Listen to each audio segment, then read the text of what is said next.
The internet, in some ways, is a lot like high school social circles, except on a mass level. The internet also, to me, feels reminiscent of like all the collective shadows and darkness of society and humanity, and all the most destructive, chaotic, just like ridiculous things within our collective consciousness, as well as simultaneously all the most creative, beautiful, like jaw dropping art and things that just like blow your mind. Like the internet has both.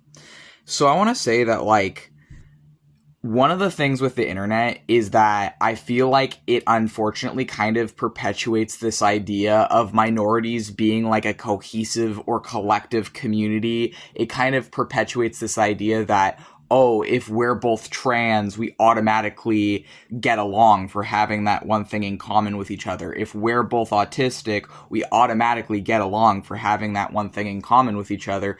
When the reality is that, and maybe just saying this would piss some people off, but there are going to be views that are perpetuated by algorithms and by whatever your social media is showing you that might appear to you to be the popular view of whatever minority you're in. In my case, I am LGBT.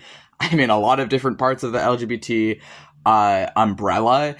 And like I'm also disabled, but I frequently find myself as both a disabled and LGBT person disagreeing with online discourse around, these groups that I'm in. And I'm not going to go into specifics on that, but I think it's kind of ridiculous to treat, these things as a coherent, oh, we all agree on this thing just because it's whatever the popular view is or whatever's popular online. Like, you don't actually have to agree with something just because the internet says that's how it is. I'm not going to use any specific examples because frankly, I don't want to be bullied just for like stating my views as someone who is disabled and as someone who is LGBT.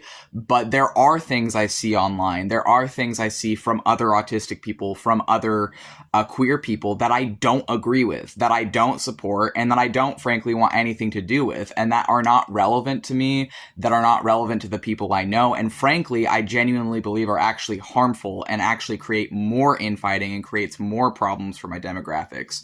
But the thing is that's the specifics isn't the point. What is the point is that you don't actually have to agree with everything you see online just because it's, people are saying, oh, well, this is what we all believe. No, it's not, because we're not a cohesive thing. We're not actually a community. We are people that have literally one thing in common with each other, and that's it.